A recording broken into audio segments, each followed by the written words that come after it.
One of the most exciting things that we have prepared in Groton Dunstable is our park action plan to help prepare our teachers and our support staff and our students and our administrators and parents and the community for implementation of this new test. And so what I want to do is just show you where all of these resources are housed so you can bookmark them and go back to them. This is my curriculum and teaching page on the website. I'll show you how to get there. If you go to the main webpage, and you click on About Groton Dunstable Regional Schools, you're going to see a list here of district departments. If you click on that, it's going to give you a list of all the departments in the district. And I'm right here, Curriculum, Teaching, and Learning. If you click on that, it will take you to my main homepage where you can see here there's resources and including a new park action plan. So this right here is the tab that you definitely want to save to have all the park resources in one place. Now I'm going to scroll through this really quickly just so you can see all the resources that are there, and then I'll take you into some of them. So first of all, we have our Groton Dunstable Park Action Plan. And you can access this by downloading it, or you can put it on the Google Drive and you can view it. And what this basically does is it shows you everything that we have done as a district to prepare as far as a timeline for this test. So we initially met in December and we had a bunch of different initiatives that we wanted to go over. And you can scroll through these and read about them, but we wanted to make sure we had some parent workshops, which unfortunately the snow is our enemy, and every time we planned something, the snow got in the way. We also wanted to create this actual website where we housed all of the resources in one place because they're a little tricky to find if you're out in the middle of the internet. And also, we wanted to break down the park blueprints and complete an infrastructure review, and you can read more about this at the beginning of the action plan. But we just wanted to be really transparent about what we were doing in order to prepare everyone for this test. And then we created a list of teacher initiatives. And again, these were not mandates. This was just resources we put together to kind of help teachers and parents start making these transitions that are going to be really important in the future. Now, this is a pilot year for the park, so it is a completely held harmless year, but we're still taking it very seriously and we want everyone to be very prepared for it. But one very interesting thing is the technological readiness that the park requires. And so what I want to show you here, which is really important, are these guidelines that were given to us by the Mass Department of Elementary and Secondary Education about typing speed. So as you can see here in the blue highlighted area, the Department of Education basically tells us by grade 2, students should be knowing, understanding all their letters and all the key functions. So where's the period, where's the plus sign, where's the money sign? That's by grade 2. They're not taking the test in grade 2. In grade 3, the expectation would be that they would be typing 10 to 15 words a minute.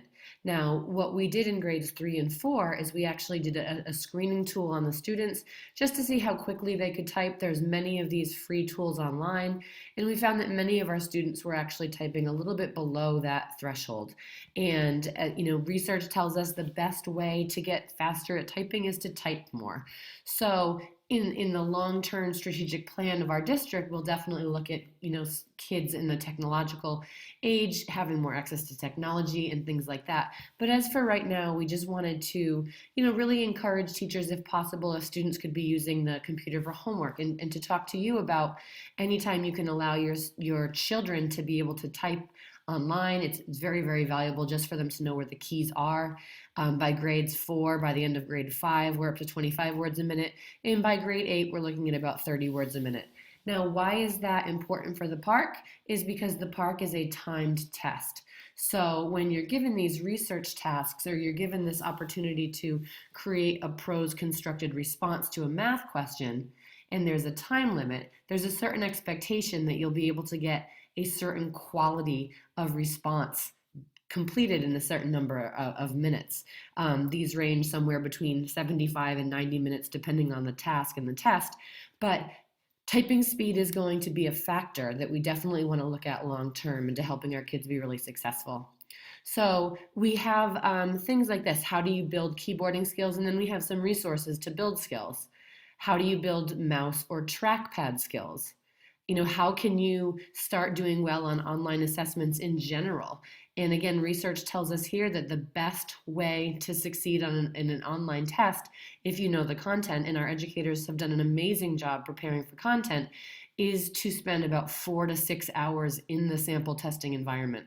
We, of course, are going to try to get our students in as much of the time as we can in school, but it's also important if they have time at home, if they're feeling a little bit uneasy about the test, that they're given time to play with it there. And then there's some park specific skills, which we do not necessarily see in any online test. So if they go online and take a test in Kia, which is an online quiz software, that would be very different from the park, where they have these different types of questions. So they have drop down questions. Where basically the kids will have to pull from a number of different choices on a close type question. So a close is more of a fill in the blank. There's also hotspots. A lot of us, when we took standardized tests, there was only one answer. So we could use this process of elimination to do really well. And that may or may not be the case, because some of the part questions will say, choose any and all of the correct answers. And so that strategy of, I can cross out things that I don't need is no longer really valuable. They also have, they can mark questions to be reviewed later, and they have to remember to kind of go back and flag and look at the list of questions that they flagged. These are things where you just need to get into the test to kind of play with the tools. And we're encouraging people as much as possible to do it in classrooms if there is time, to do it at home if there is time. And again, the students that we have seen who go into this and kind of play feel much more comfortable on the actual testing day. Another recommendation that we have for everyone is just to familiarize themselves with the curriculum shifts. And what this basically means is we have standards in Massachusetts, let's say in grade 5, and then we have different standards in grade 6. And what these documents do is they actually highlight what's the difference between the 5th grade standard and the 6th grade standard. So you can see what are some carryover skills and what's the real meat or the power standards that year that the teachers are going to be introducing for the first time. So that's really valuable to see, what's the expectation? How is this different than, how is it different in 3rd grade than it was in 2nd grade? How is it different than in 10th grade than it was in 9th grade? So again, you can access these right here.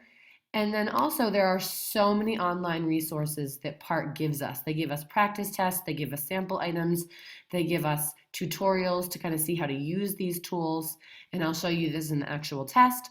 And then recommendation 4 would be, again, if you're interested to see what is going to be on that test, they actually break it down into these information guides and these blueprints that tell us this % of the questions are going to be requiring students to do this. And it really gives us an outline of what is this test going to look like? What are the tools kids are going to be needing to utilize? How long will they have? And ultimately, it's how are they going to be tested? What skills are they going to be tested on? So this is all really valuable information. And again, you can find all of this in the PARCC Action Plan, which is housed, of course, on the Curriculum and Teaching website under Resources. So right there, the District PARCC Action Plan, you can access it on the Google Drive, and you can always download a copy of the actual PowerPoint that we showed to teachers to help them kind of transition to this PARCC right here.